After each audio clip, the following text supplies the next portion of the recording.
All right, guys, we'll get started here. It's 11 o'clock. Just got everybody in the room admitted. We'll give it about one more second just to get everybody else on in, and we'll get the party started.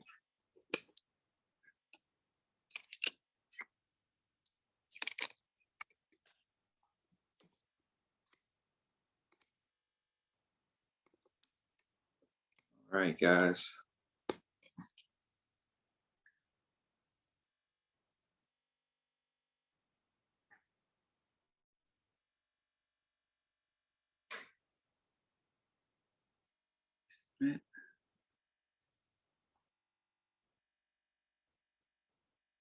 All right, I'm going to be getting this thing started in about 1 minute. If you guys can get your cameras on, making sure that I got my admit. We got 2 more people hopping in. We'll admit them. And if we get started and a couple people keep trickling on in here, I'm going to obviously be switching back and forth to do so. Let's see there, guys. How's the camera looking? Can everybody hear me okay? Yeah, thumbs up. Okay, great. Awesome. Hey, and like I said, if you guys are driving or whatnot, that's fine as well. I'm glad you're able to hop on today regardless.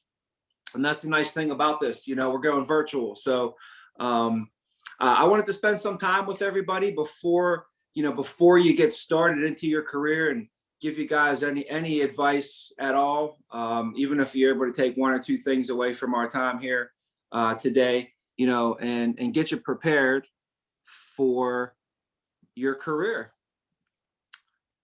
And right now, everybody should still be in some sort of pre-licensing situation. So you either have, just got hired onto the company and you're studying to take your licensing exam right now. So I remember those days as well. And then right after you, and I'll give you some pointers on the licensing, real simple pointers that I was given was that, when you're in the licensing stage, there's nothing more important to just passing that test because nothing else really matters at that stage. So I remember my mentor, my boss, when I graduated college, guys, I went ahead and became a real estate agent. So I studied for 2 weeks. I had to go to a class where I sat in this class with this. He was kind of like an attorney type of guy, and I had to get these credit hours, and I learned for 2 weeks, and then I went and had to take my real estate exam, and then I got my real estate license. Well, if pretty much know the story, that didn't last very long. It lasted like 1 day, and I switched up careers, and I wanted to become a financial advisor, and I pretty much had to start studying and getting a license again.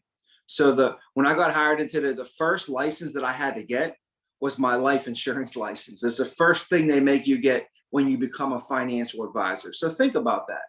I was all excited to be a financial advisor because I wanted to help people with their money, right? And one of the first things they make you do in order to be able to help people with their money, you have to be licensed. And one of the licenses that they say you need to have is your life insurance license, because life insurance helps people with their money. And I'll go into a brief story about how I was very mad when I started my career as a financial advisor.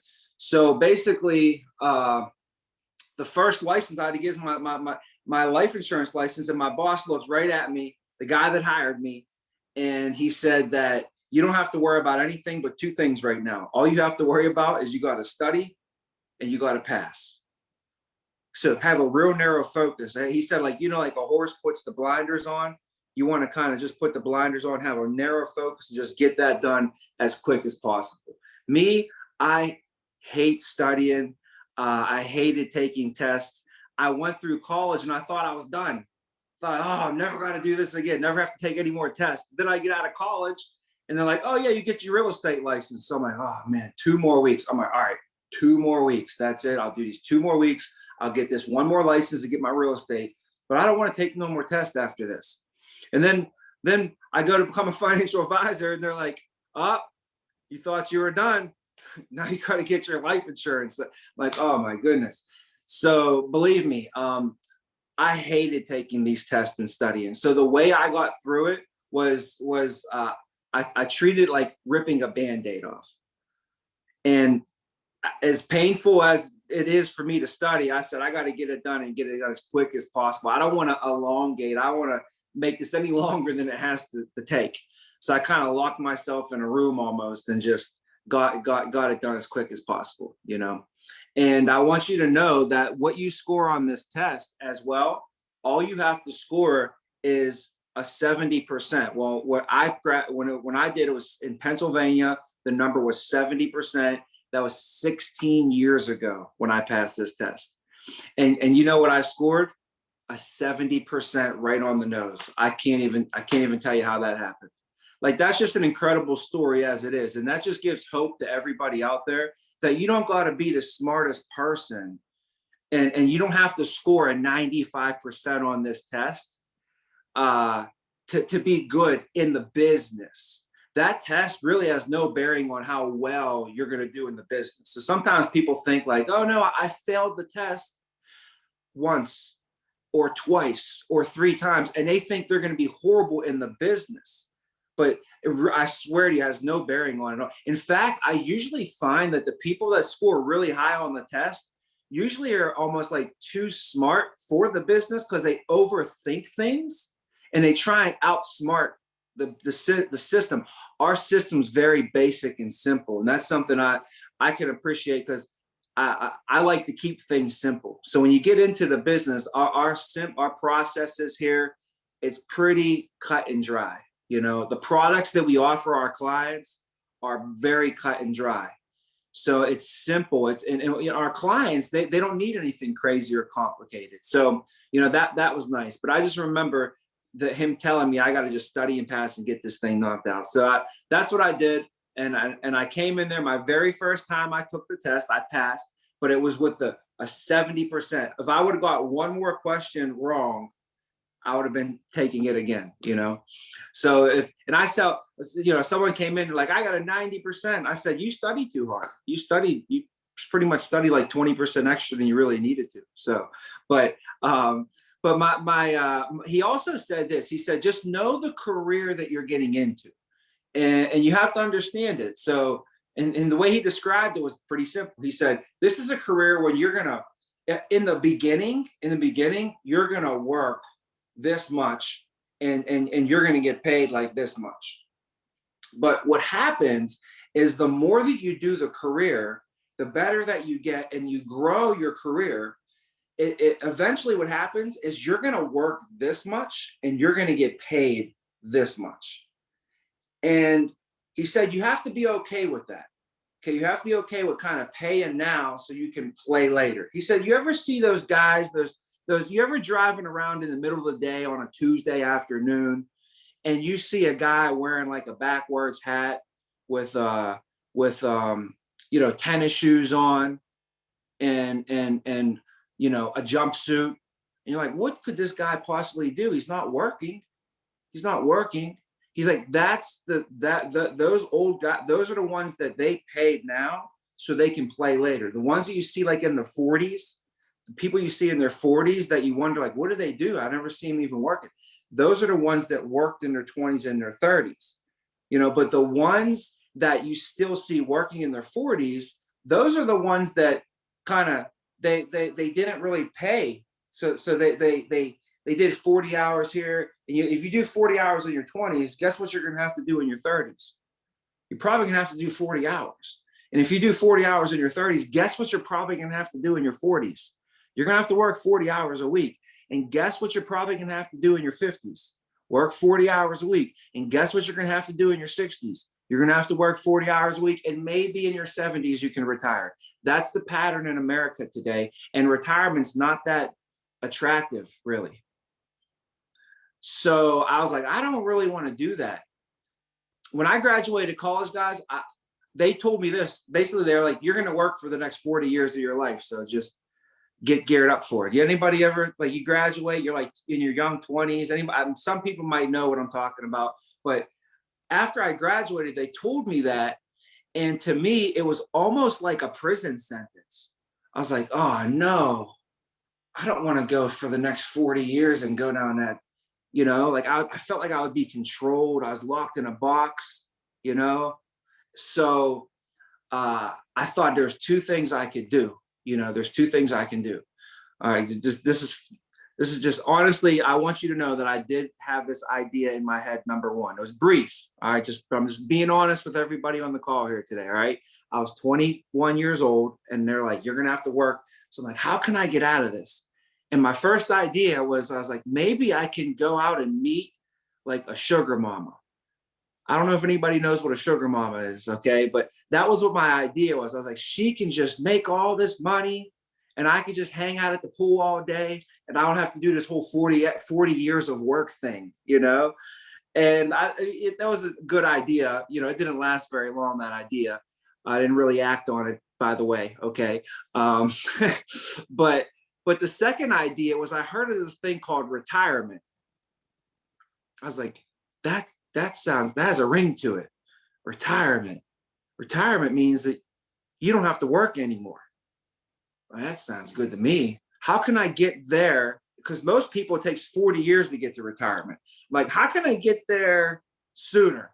How can I cut? So I became a financial advisor. What was cool, guys, is, I graduated with an economics degree, so I kind of knew the economy a little bit. My dad was a mortgage broker. He owned a mortgage company, so I knew how mortgages worked and stuff like that. I had my real estate license. So then I spent 3 years on Wall Street as a financial advisor and helping people invest their money. I've met with thousands of people who work thousands of jobs. I've met with carpenters and lawyers and chiropractors and CEOs and all kinds of different people. And they literally opened up their books and showed me how they run their businesses. So I helped them set up 401ks. I set them up group retirement plans, simple IRAs. We set them up with group life insurance plans, disability, long-term care. I mean, I've done and sold it all to all these people, so I got a good feeling of really what's going on out there. And what I found out, guys, is not many people are even close to being on track to retiring. It's few and far between, So even the people you would think, they're not. I looked at their books. Like, even the most people that, like, the ones that should be aren't even on track. So, what's nice to know about this career in this industry is, guys, so think about this. Our company is in the financial services industry. That's I wouldn't be here if it wasn't. The reason that I left being a financial advisor is because my dad told me to get into the financial services industry, because you still help people, but you build a residual income in that business. So if you just get into the business, Tommy, and you just last, you just be there 10 years from now, you be there 20 years from now. And if you're still in the business 20 years from now, you're going to have built a residual income, like a snowball effect. So a little snowball might start out like this small, but when you roll it down the hill and that thing gets rolling, it's slow at first, slow and small. But that the bigger that it gets, the more momentum it gains, the faster that it goes. And then guess what? It's getting bigger and faster at a faster rate. It's exponential. And honestly, that is how this business works. So you can't despise humble beginnings, small beginnings. And for me, I was born and raised in Pittsburgh, Pennsylvania, and in a part of the city was called McKees Rocks. And in McKees Rocks, there's this part of McKees Rocks is called the Bottoms. McKees Rocks Bottoms. That's where I grew up. And I want you to know that the name describes it all for us. That just does it all. Okay. Well, when I looked around, the across the street was Ustanza Village, where my mom grew up. Ustanza Village is the projects. It's the red brick projects. When I was born, my mom moved out and she moved across the street into a house. So I grew up in a house. But when I opened up the front door, it was Ustanza Village directly across the street. But at least I wasn't in the village now. I was across the street in a house that my dad sold for like $27,000 when I was 18 years old. Or I'm sorry, when I was 8 years old. So just so you know, I wasn't born into anything special. I didn't know anybody with this company, guys. I didn't know anybody with this company. You know, I came up with the understanding that, you know, people came to America for opportunity. So I was just understanding that, you know, we were in just a great situation by being in America, you know, because my nana came over from Italy on an arranged marriage. So I was like, why would her parents send their daughter over to marry a guy she never met before? I said, it must be pretty bad over there. There must be no opportunity. That's how I understood. There must be no opportunity, you know? And then I saw, you know, my nana, she married Jovina, and that was my dad's dad, and he was an alcoholic. So he didn't have a dad. So, you know, you ever hear the story, guys, about that there's two brothers, right? And one brother grew up and he grew up and was, let's just say, a massive failure. He was an alcoholic, all messed up. And the other brother grew up and was massively successful, complete opposite. And they asked them both, they said, what happened? What do you think contributed to, you know, you being at where you're at in this stage of game? He said, my dad was an alcoholic. And then they asked the other guy, they said, well, what contributed you being successful? He said, because my dad was an alcoholic. So I learned from my nana and my family that coming to America was the greatest opportunity ever. And there's no excuses because we live here. We have the opportunity. And second of all, and when she came over with two things. Work ethic, they gave her 2 bags. So in one bag, she brought work ethic.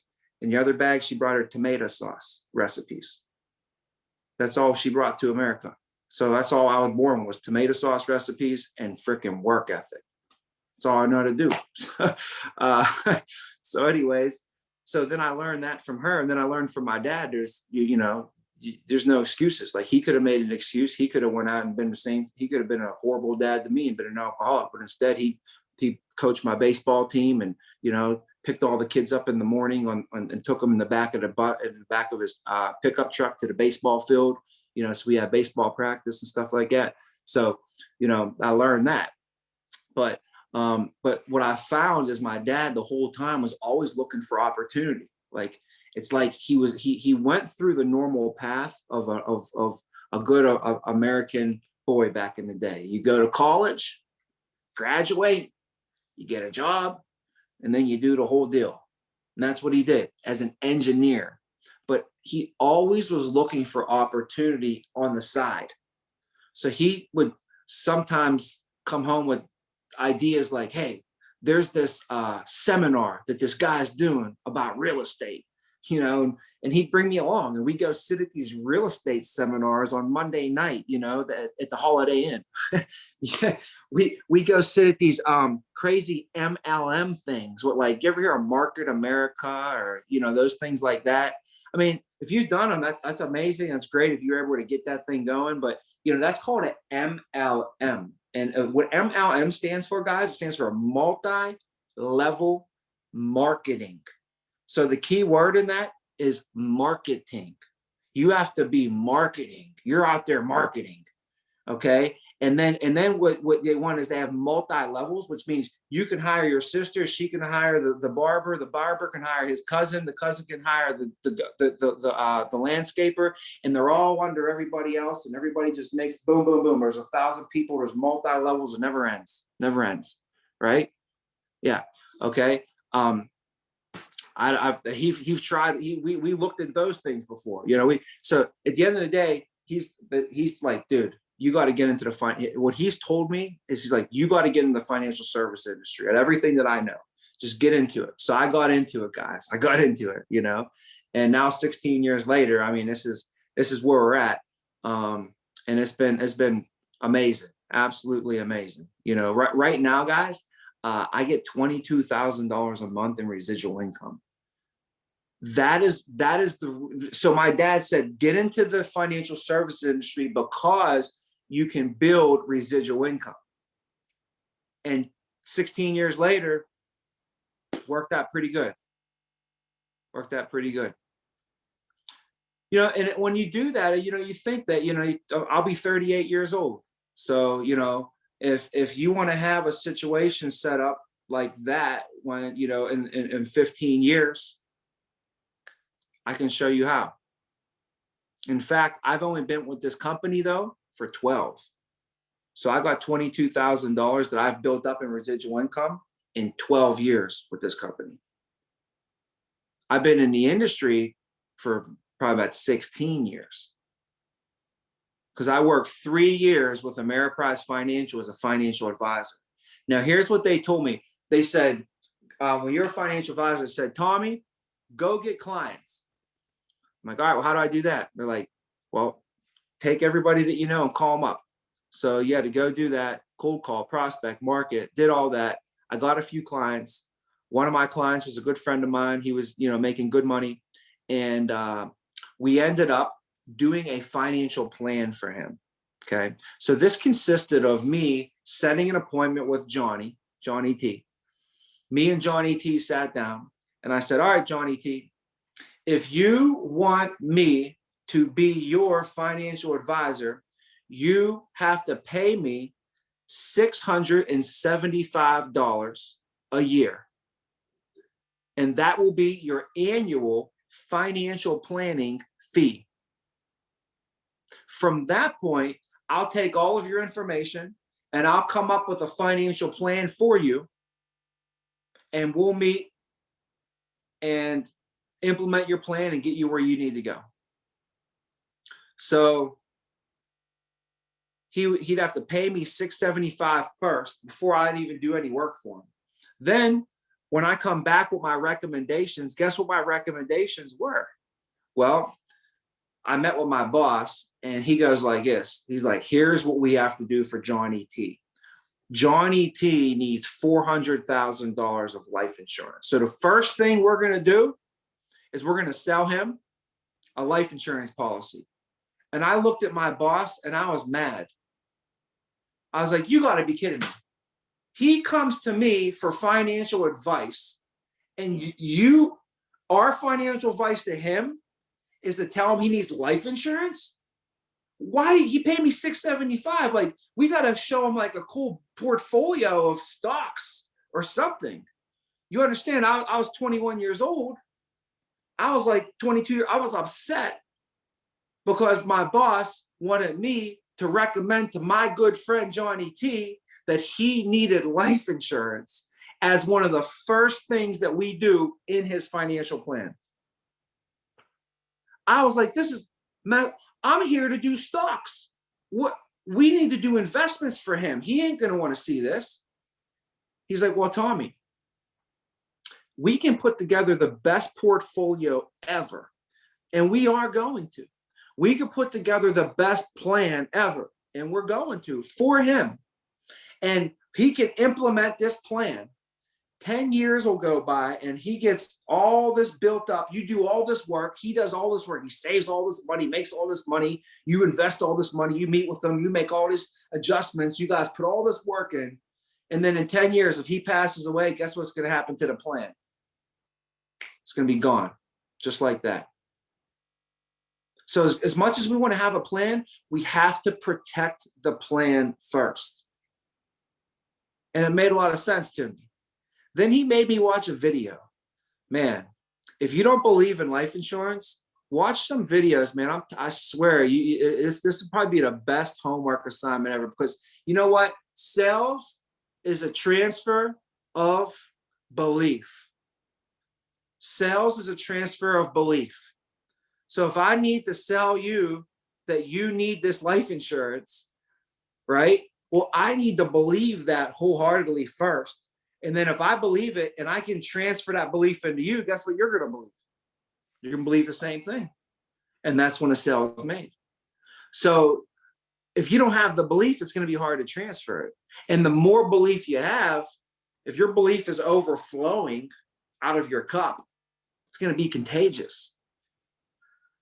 So if you watch these videos, man, it changed my whole heart, my whole head, my whole perspective on the importance of life insurance. So I'm going to give you guys a website where you can find some amazing stories that is just watch them, get familiar with them. And you know, it's almost like the best education you can almost get.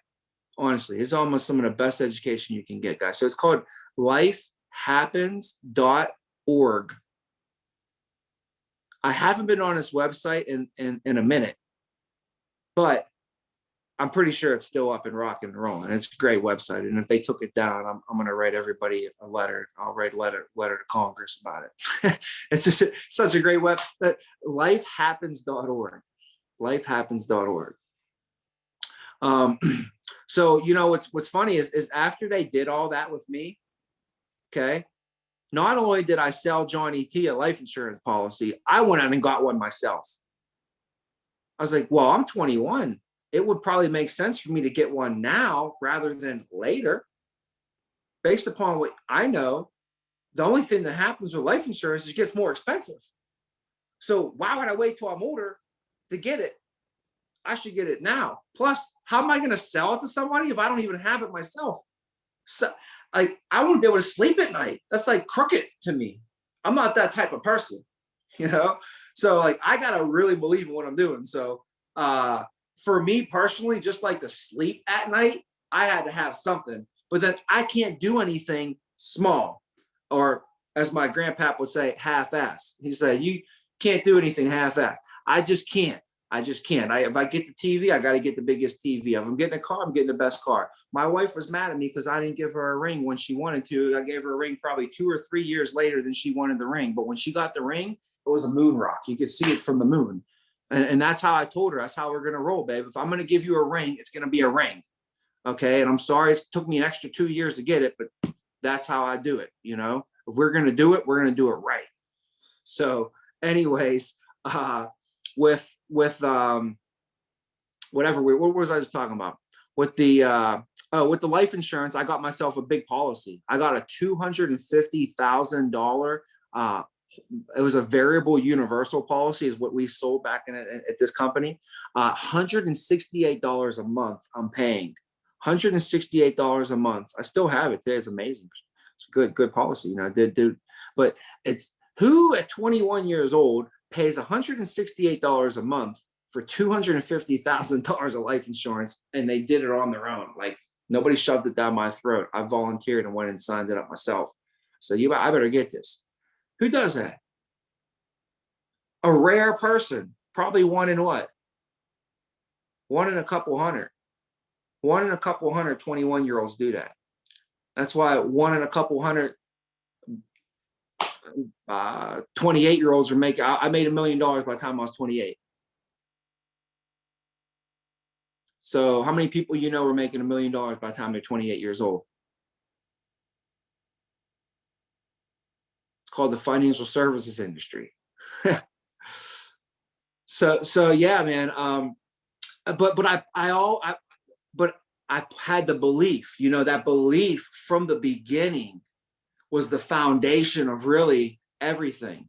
And let me tell you fundamentally why I did this. It's because not only I knew the cost was going to go up, but I knew that one day I was going to have a family, and I was going to have, like, I was a single guy. 21 years old. Do you know how many bills I had?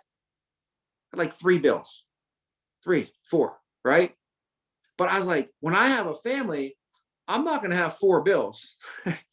I'm going to have 24 bills. If you have 24 bills, I don't really want to add another bill on top of those 24 bills. And if I have a family, I'm going to need life insurance. I don't want to try and add life insurance on top of that mess when it's already got, because I was, see, here's the thing. I was meeting with families and I was looking at their bills, you know? So I was like, this is going to be me one day.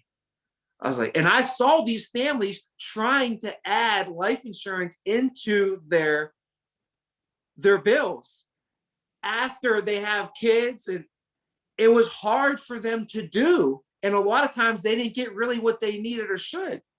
So I was like, if I can get it in now when I don't have a lot of bills, by the time I got a family, I'm already going to be used to it. I already be used to it. It'd be like nothing. And I'm sure you guys got in situations like, oh, I don't know if I can sign up for this. But then you sign up for it. And before you know it, you're used to it. You don't even realize it's coming out of your bank account anymore. So the same thing happened with savings. Like my dad was like, save $50 a month and put it on automatic. And you won't even, after a while, you won't notice it. And then you can bump it up to 100. It's the same process, right? You could do that with your life insurance right now, guys. If you do not have life insurance, you got to get it. I recommend to get it. You can't sell a Chevy and then drive a Ford home. And if you do, I'd recommend to have American Income Life, not only for you, but everybody that you know needs to have it, and get it on them ASAP. I mean, that's just what I did. As soon as I got this company, my sister got it, my mom got it, my dad got it, my grandma got it. I went over to my grandma's house right in the morning. She made me some eggs and toast. I'll never forget it. Whenever my grandma's house, she made me some eggs and toast, and I'll never forget it because she used like half a stick of butter when she cooked these eggs. It was the butteriest eggs I ever had. But anyways, that was my grandma for you. But she has it. My grandpap had my grandfather passed away. He had it when he passed away, and if he didn't have it, he wouldn't have had nothing, and we wouldn't have been able to pay for the funeral. So anyways, that's just a side note. On top of that, statistically, if you have American Income Life Insurance on yourself, you make twice as many sales as the person that doesn't have it. So I was like, well, that's pretty strong right there. Those are strong numbers. And then on the other end, they told me, and this is true still to this day, it's actually more actually, but they said, if you bring somebody into the company, like let's say you recruited somebody and they started with our company as well, you have 600% more success in your career overall than someone that doesn't.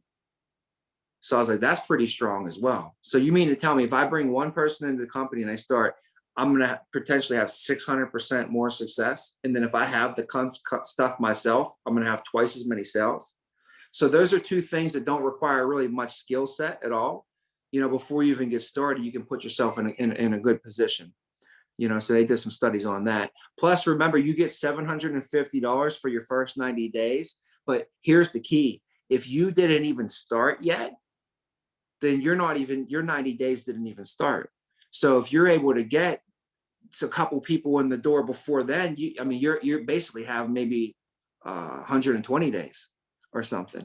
So you can start taking advantage of that and getting your hires in. What I did when I started, I saw the opportunity. I understood the numbers. The path is all math, which is great. You know, you promote yourself here. You know, once you hit your numbers, we promote from within, and it's all results based and performance based, you know?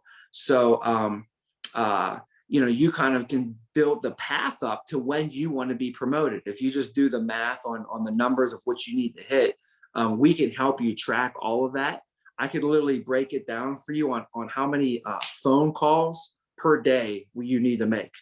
And I could show you down to the wire of how many hours of calls you need to make, or, you know, how many people you need to talk to per week. I could pretty much give you every different angle at hitting and attacking your goals, you know? So, but the first thing I did when I came in is I came in July of 2008. And I made sure that I was the #1 producer. So I made sure that I was a top agent.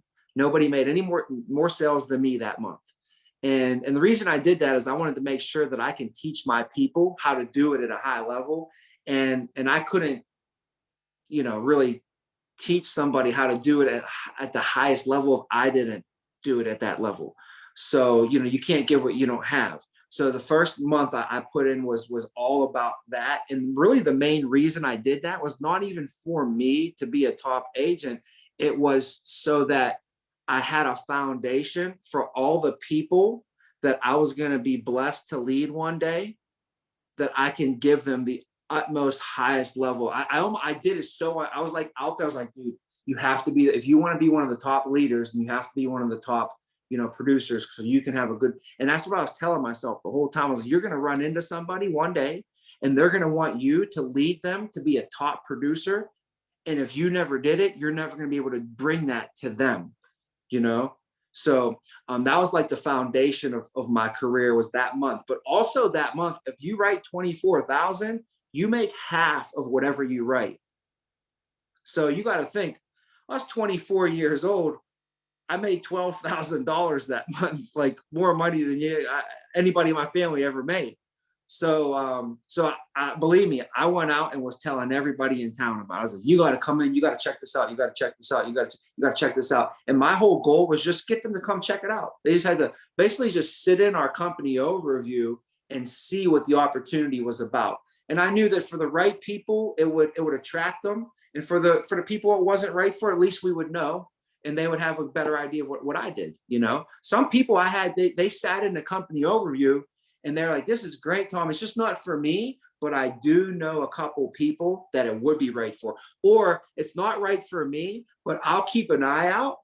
And if I see anybody that would be good for this, I'll definitely pass them over to you. So I would get phone calls from, my buddy. He worked at the gym and he came in, but it wasn't just right for him. He wanted to be more of a personal trainer. That's cool.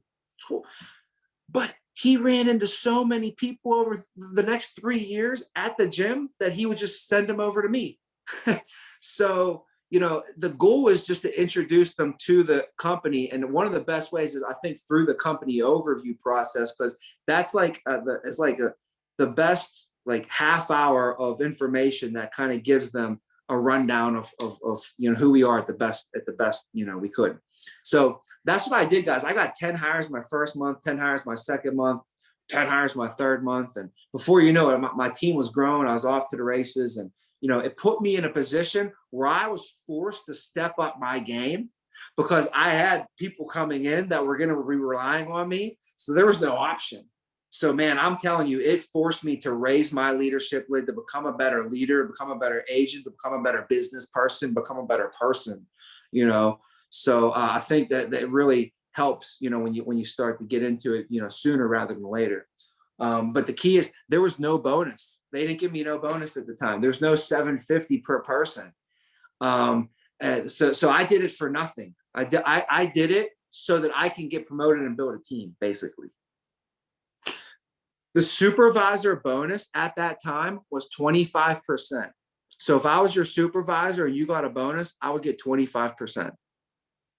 Now it's 125%. That's how I talk. I'm telling you, the company's way better. So when I became an RGA, I became a regional general agent. So the way it works, guys, is you work your way to a supervisor. And now a supervisor is like a small team leader. And then you work your way to a manager, and that's a mid-sized team leader. And then you're a general manager, and that's the team leader. The general manager are the engine. They're the ones that sort of run the show. You're the head coach of the organization, right? You're responsible for everything.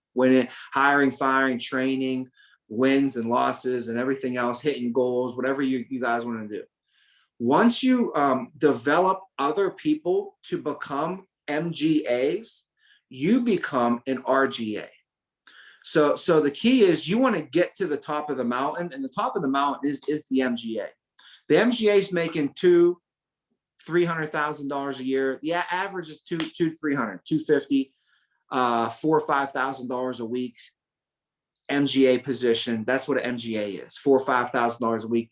Not out in the field making sales. You don't have to be. You can, obviously. At this stage of the game, when you become an MGA, you think you're good or bad in this business. You're pretty good when you're at MGA. So if you wanted to go make sales, piece of cake, no problem. Okay, but you don't need to. You don't need to, because you have a team built and you're making $4,000 or $5,000 a week. I mean, how much more money you need to make? You want to go make sales? Go ahead, you make some more money yourself, but it's not necessary. So now the key though is it's all about developing others. So you're like, I got to the MGA position. This is amazing. I remember when I became an MGA, guys, it took me 8 months to do it. I made $5,000. I was taking my girlfriend, my wife today, now me and her, we went to the movies, and we went to dinner. We went to Bravo, the Italian restaurant, for dinner. And then afterwards we went to the movies on Friday night. And it was like the most amazing feeling ever, because I wasn't used to that. I was used to working. So I think I might've been like 27 years old, 26 years old at the time I worked, and they paid me $5,000 that week, and I just couldn't believe it. It was an amazing feeling. And I remember I was like, you know what I got to do? I got to get other people on this. I got to get other people introduced to where you can have a situation where everybody's successful, everybody's growing, everybody's moving. And I got to get other people to the MGA position, because the view at the top of this mountain is amazing. But if you look around and nobody is there with you, you got to go get some more people. So my mission from that point forward was to develop as many, because if I did it, then I can show you how to do it. If I went to the top of the mountain, I already know the path. I just go back down and just bring a bunch of people back up the same path. And that is literally what I had done over the last 12 years. I've developed and promoted more MGAs than anybody in company history. That's why we were the most dominant regional team in company history. And now they gave us a platform where I can be a state director, which means I can have a bunch of regional directors do exactly what I just did, which was in 4 years. My first year, I made 120. My second year, 200. My third year, 512. My fourth year, I made $937,000. And listen, I'm not going to guarantee. I can't guarantee everybody that's going to happen for you. I can't guarantee that's going to happen for you, but I can guarantee you that you're going to have the same opportunity that I had, and it's going to be actually. You know what? It's better. I can guarantee you have the same opportunity, and it's better than ever. Because when I had to recruit and build my team, if my aunt lived in Idaho and needed life insurance, I'd have to fly to Idaho. Right? Now we're virtual. Somebody on Facebook hits me up. They live in Michigan. Oh, sorry, man. I don't live in Michigan. I'm not licensed in Michigan. I'd have to fly to Michigan. They'd have to fly to Pittsburgh, because we had to be in person to do a sale. Now I can sell anybody, anywhere, anytime. That we made a joke. We could virtually be anywhere, any place, anytime. So, but the same thing with building my team. When I had to build a team, they all had to come to my office in Pittsburgh. And if you didn't show up in person, we couldn't interview you. You couldn't work here. Now I can have 100 people come to my company overview in 32 different states. So if you wanted to build your team now, you have the ability to grow it in ways that I never had the ability to. And also, there was no social media back in the day. So there was no DMing people. There was no hit me in a DM or whatever that song is. There wasn't. There's Facebook. There was like not really Instagram, nothing. There was no YouTube when I started. Like now you can go out and advertise for yourself and, build your teams. And it's unprecedented. It's amazing. So, our company is publicly traded. It's Globe Life, publicly traded. We have more policyholders than any life insurance company in America. Our company, we have more life insurance in place than Aflac and Geico combined. But you're going to see Aflac and Geico as soon as you get off this call. I guarantee you, if you get off this call, and because I'm saying it right now, watch, it'll pop up on your phone. You're gonna open up your phone and go like to whatever, one of your apps, or your Safari on your iPhone, and a thing's gonna pop up. I guarantee some ad is going to pop up with a little duck. It's gonna fly across the screen, or a little gecko is gonna crawl across the bottom, and it's gonna be an ad for Geico or Aflac. So we have more life insurance in place than both of those companies combined. You know what they have? They have more marketing dollars in place than us. Because we have, guess how much money we put into marketing and advertising? $0. We spend no money on advertising, no money on commercials, billboards, radio advertisements. We don't have a NASCAR. We don't pay Nick Saban. We don't pay Nick Saban. He gets paid enough. He's the number one paid football coach out there anyways. But we have more life insurance in place than them, you know? So who do you think's really paying for all that marketing and all those billboards? Policyholders, right? So it's nice to know is that we take those marketing dollars, we put them right back into our programs. That's why our members have the rates that they do. What's nice to know is when somebody has whole life insurance, whole life coverage from us, from me, I know that they can't go somewhere else and get something better for less. I know, and I could sleep at night to know that my clients have the best whole life coverage out there. I've looked around, guys. I've been in business for a long time. I met with tons of clients that they all have different policies. I've never seen anything to match up to what we have with our whole life coverage. So that's what's nice to know as well. But yeah, so anyways, what do we got here? I think it's past our time. I apologize. I can't even pull up my thing on here. What time you guys got? You know what?